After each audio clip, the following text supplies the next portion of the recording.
sound of bulldozers right next to across the street from across the highway from where we live.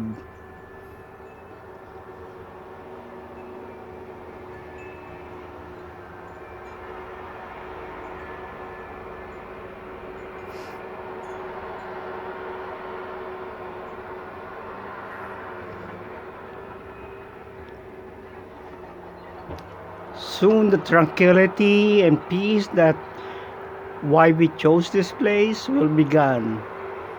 But I guess that's progress. I can't do anything about it. Just live with it.